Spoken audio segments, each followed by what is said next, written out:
Bom dia a todos, que bênção estar com os irmãos na casa do Senhor. Por favor, abra sua Bíblia no livro do profeta Abacuque. Eu sei, esse leva um pouquinho mais de tempo. Se você vier do final do Velho Testamento, você vai ter Malaquias, Zacarias, Ageu, Sofonias e Abacuque, é mais rápido. Tá bom? Se você vier de trás para frente. Enquanto você está indo para Abacuque, capítulo 3... eu quero também dar um aviso aqui. Você que tem intenção, você que sempre teve vontade de aprender a tocar um instrumento musical, nós temos aulas disponíveis aqui na nossa igreja, você pode me procurar. O professor José Jesus, ele tem sido uma bênção e ele ensina vários tipos de instrumentos. Ele ensina piano, ele ensina violão, ele ensina flauta, flauta doce, flauta transversal, flauta doce, oboé, fagote, trompete, trombone de vara, tuba. O camarada ali, ele é assim, um as no ensino de instrumentos. E tem mais instrumentos ainda, além desses, tá bom? Então, se você tem esse interesse, me procure, eu vou passar a você o contato com ele, você pode acertar o horário, as aulas são muito boas, já tivemos algumas alunas tocando aqui também nos cultos, certamente você será abençoado, tá bom? Não deixe de fazer parte desse ministério maravilhoso que é o Ministério da Música. Eu atuo nele, meus irmãos, há pelo menos... eu atuo nele há pelo menos 25 anos e não me arrependo de nenhum dia. É uma bênção. Muito bem, Abacuque, capítulo 3, versos de 17 a 18. A palavra de Deus diz assim: porque ainda que a figueira não floresça, nem haja fruto na vide, ainda que decepcione o produto da oliveira, e os campos não produzam mantimento, ainda que as ovelhas da malhada sejam arrebatadas e nos currais não haja gado, todavia eu me alegrarei no Senhor, exultarei no Deus da minha salvação. Obrigado, meu Pai, mais uma vez te agradecemos pela tua palavra e mais uma vez pedimos que ela fale conosco em nome de Jesus. Amém. Os irmãos podem se assentar. Pouco se sabe a respeito do profeta Abacuque. O verso 1 de seu livro não traz uma grande apresentação de quem ele era, apenas menciona seu nome. O versículo diz, o peso que viu o profeta Abacuque. E Abacuque já começa então a trazer a sua visão. Abacuque, ele não menciona reis, ele não menciona reinados em seu livro, o que torna difícil datar a sua profecia de uma forma precisa. A única pista que se tem é a menção dos caldeus, que são os babilônicos, nos versículos de 5 a 11 do capítulo 1. E por conta dessa menção, alguns estudiosos, eles datam o livro para o ano de 655 a.C., enquanto que outros estudiosos datam o livro para o ano de mais ou menos 598 antes de Cristo. Não temos muitas informações a respeito desse profeta. Mas quais são as informações que temos? Algumas delas. Sabe-se que o seu nome significa abraço, abraçador ou lutador, o que tem tudo a ver com o conteúdo da sua profecia e principalmente com o profeta em si, que vê a nação de Israel afundando no pecado e o profeta se apega ao Senhor. Ele se abraça ao Senhor. Nós também vemos que o livro ele é uma oração direcionada ao Senhor. Os 3 capítulos do livro de Abacuque são orações do profeta direcionadas a Deus. E o conteúdo dessa oração é o seguinte, dos versículos de 1 capítulo 1 até o capítulo 2, 20, o profeta ele conversa com Deus a respeito de como o mal era crescente na nação de Israel, como continuava crescendo o mal e como parece que essa maldade continuava impune diante do Senhor. Mas, depois, ele vai tratar de como Deus... o profeta ele vai dialogar com o Senhor de como Deus ele podia usar a nação dos caldeus, que era uma nação muito mais pecadora, muito mais profana, muito mais terrível do que a própria nação de Israel. O profeta, então, quando sabe que Deus, sim, traria a justiça por conta do pecado na nação de Israel, mas faria essa justiça usando um povo muito mais pecador e blasfemo, o profeta começa a conversar. Como pode isso possível?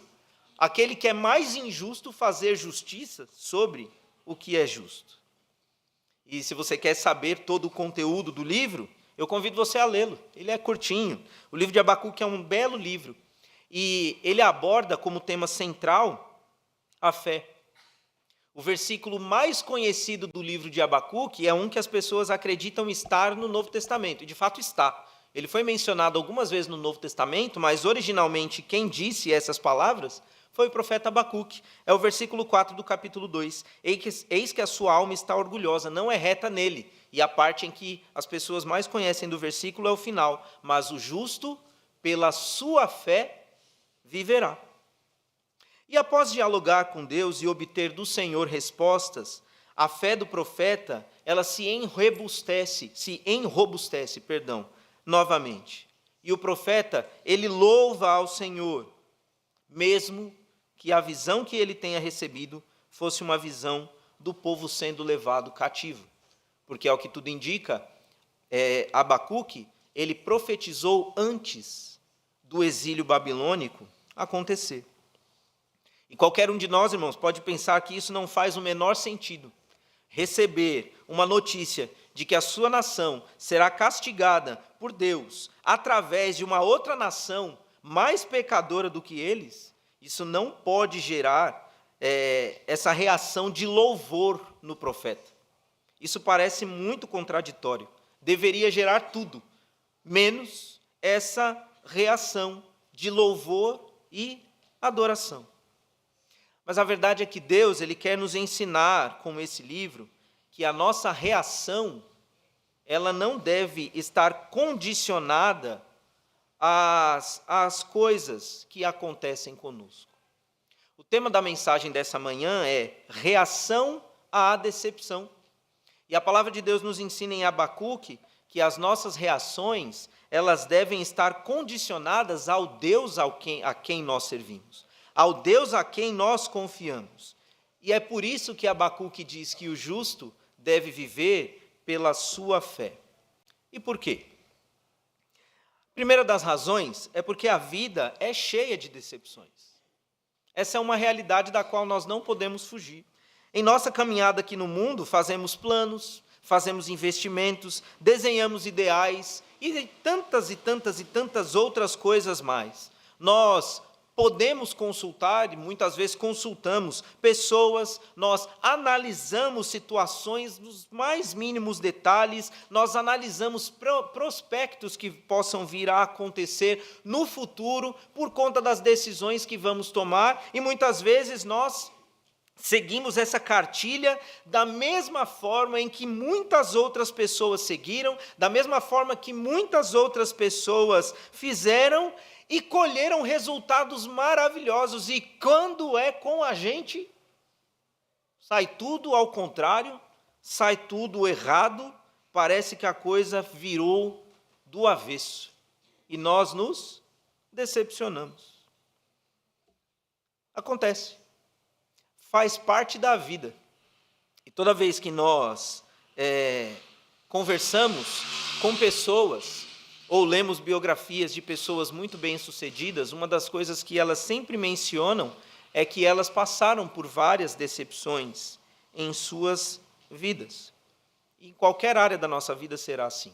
As decepções, elas sempre serão uma realidade. Podemos planejar com antecedência, podemos planejar com cuidado, mas muitas vezes o resultado não será aquilo que nós esperamos. Acontece. Mas, irmãos, em meio às decepções da nossa vida, precisamos nos lembrar que o nosso Deus é um Deus de recomeços. O nosso Deus, ele pode e muitas vezes permite fracassos em nossas vidas para que através desses mesmos fracassos possamos aprender a confiar mais em seu poder e em sua provisão. A nação de Israel é um exemplo disso. A nação de Israel era uma nação que facilmente tirava os seus olhos do Senhor e se voltava para outros deuses. Quer um exemplo claro desse? A nação de Israel foi escrava para a nação do Egito durante 430 anos. Deus então levanta Moisés. Moisés é o libertador.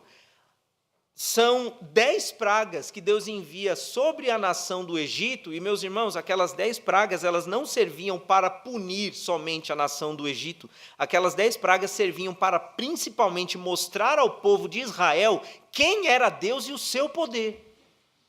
O foco em tudo aquilo ali não era Moisés, não era Faraó, não era a nação do Egito, mas era a nação de Israel, era Deus dizendo: eu estou libertando vocês e observem o meu poder, o que eu posso fazer. E a nação é liberta de uma forma milagrosa, conhecemos a história. Eles saíram do Egito, foram encurralados no Mar Vermelho, e o que é que Deus fez? Construiu uma ponte maravilhosa para eles, sinalizada, em que eles subiram e atravessaram essa ponte. Foi isso que Deus fez? Mas esse seria o pensamento, o caminho mais fácil, não é? Deus ele vai mostrar ao povo que estava com eles, e Deus faz o quê? Um milagre, ele abre o mar ao meio, e a Bíblia diz que o povo passa a pés enxutos, eles não molharam o pé, e atravessaram ali, tudo bem, o povo está no deserto, passa-se um tempo, Moisés ele sobe no monte Sinai, vai conversar com Deus, e passa ali 40 dias e 40 noites, quando ele está descendo do monte com as pedras, com os 10 mandamentos nas mãos, durante o caminho ele começa a ouvir som de música. E ele fala: ué, o que é que está acontecendo? E quando Moisés chega no arraial, a quem o povo está adorando? Um bezerro de ouro, feito pelas próprias mãos deles. 40 dias. Já parou para pensar? 430 anos, 40 dias. Tem uma diferença de tempo aí. Essa era a nação de Israel. Como costumeiramente a nação tirava os seus olhos do Senhor.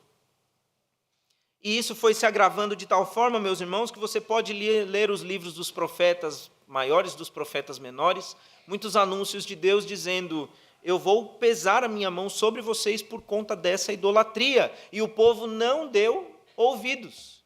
Então Deus permitiu um grande fracasso, uma grande crise entre a nação.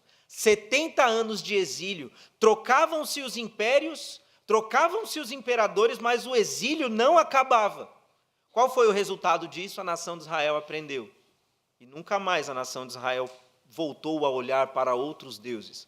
Pastor, como é que você pode afirmar isso com tanta segurança? É muito simples. Nós vemos o Senhor Jesus Cristo nascendo no Império Romano, isso já muitos anos depois do exílio babilônico. E ali nós vemos que nasceram os saduceus, nasceram os fariseus, nasceram os essênios, nasceram várias formas religiosas ou religiões ali, mas nenhuma delas cultuava outro Deus.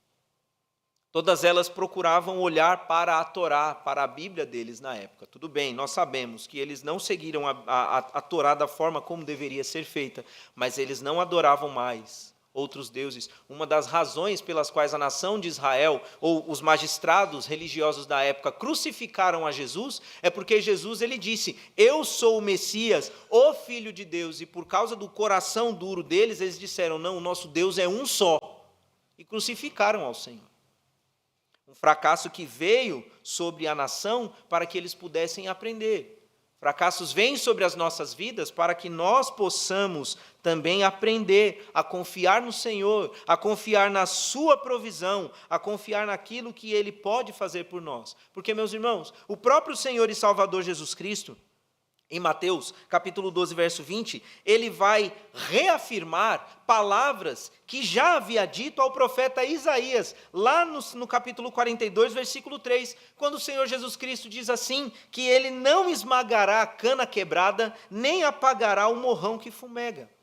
Em meio às decepções, o Senhor Jesus Cristo, ele não vai nos deixar prostrados. Não, muito pelo contrário, Ele nos fortalecerá, Ele nos erguerá, nos dará forças para que nós sigamos o nosso caminho e rumo à vitória, porque em Cristo somos mais do que vencedores, não mais do que perdedores. Em Cristo somos vencedores, mas graças a Deus que nos dá a vitória por meio de Cristo, o nosso Salvador, é o que nos diz a palavra de Deus. E essa vitória, a qual nós seguimos e seguimos firmes, é para a honra, glória, louvor do nome do Senhor, porque diante de nós havia o fracasso, mas por trás de nós está um Deus que nos restaura, que nos fortalece e nos faz continuar seguindo a vida na sua presença. Decepções, elas são inevitáveis, mas o agir de Deus em nossa vida também é. Deus sempre agirá em nossa vida. A figueira pode não florescer, a vide pode não dar fruto, a oliveira pode nos decepcionar, os campos podem não produzir, as ovelhas e os gado podem ir embora, mas Deus jamais nos deixará. Porque Ele disse em sua palavra, não te deixarei, jamais te desampararei. Você está enfrentando algum fracasso? Você está enfrentando alguma decepção na sua vida? Olhe para Jesus. Olhe para Jesus. Confie nele. E o mais Ele fará. Mas uma outra razão, meus irmãos, pela qual nós não devemos reagir à decepção de acordo com as coisas que acontecem conosco, é porque a nossa alegria está no Senhor. E isso está no versículo de número 19 de Abacuque, capítulo 3. O Senhor Deus é a minha força, e fará os meus pés como os das servas, e me fará andar sobre as minhas alturas, para o cantor mor sobre os meus instrumentos de corda. E, versículo 18, todavia eu me alegrarei no Senhor, exultarei no Deus da minha salvação. Sim, as decepções são uma realidade, mas, irmãos, a alegria do crente também é. A alegria do cristão também é uma constante, também é uma realidade em nossas vidas. Gálatas capítulo 5, versículo 22, que diz lá, o fruto do Espírito é amor, alegria, paz, longanimidade, benignidade, bondade, fé ou fidelidade, mansidão e domínio próprio, ou temperança. A palavra de Deus fala desse fruto do Espírito, e o que é, ou o que seria esse fruto? E eu me lembro que uma vez perguntando isso para os adolescentes, eu perguntei para eles, o que seria esse fruto? E eles olharam para mim, meus irmãos, e eu tenho certeza que na imagem, na cabeça deles, eles tinham uma mexerica. O jeito como eles olhavam para mim, eles tinham uma tangerina na cabeça deles. Por quê? É um fruto, mas tem vários gomos. Era nítido isso na visão deles. Mas a minha pergunta era, o que significa a palavra fruto ali? E eles começaram a pensar, e a gente começou ali a conversar, e nós percebemos que Paulo chama de fruto, porque nada mais é do que o resultado de uma vida guiada e tomada pelo Espírito Santo. O fruto é o resultado. O resultado do Espírito Santo em nossas vidas é. Aí você tem toda aquela lista. E isso é muito interessante, porque quando nos enchemos do Espírito Santo de Deus, nossa vida passa a emanar, ela passa a exalar as características desse mesmo Espírito Santo. E essas características são todas aquelas coisas mencionadas no versículo. E a segunda delas, dita por Paulo aos Gálatas, é a alegria, ou o gozo. Irmãos, nós temos um privilégio maravilhoso por pertencermos a Cristo e termos o Espírito Santo habitando nossos corações. Esse privilégio é o privilégio de não precisar, ou melhor, não depender de fatores externos para sermos felizes. O crente, ele tem a mais pura e inesgotável fonte de alegria habitando o seu coração, que é o Espírito de Jesus. Pastor, eu não consigo entender isso. Romanos capítulo 8, versículo 16, nos dá uma boa dica.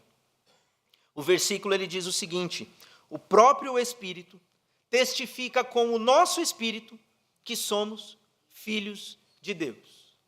Você quer uma razão para ser alegre todo dia? Lembre-se que você é filho de Deus.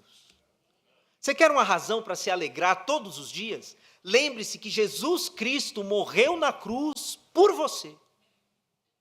E quando nós nos lembramos disso, meus irmãos, o Espírito Santo testifica com o nosso espírito que sim, somos filhos de Deus. não estamos perdidos no mundo, não estamos desgarrados no mundo, não estamos jogados nem abandonados no mundo.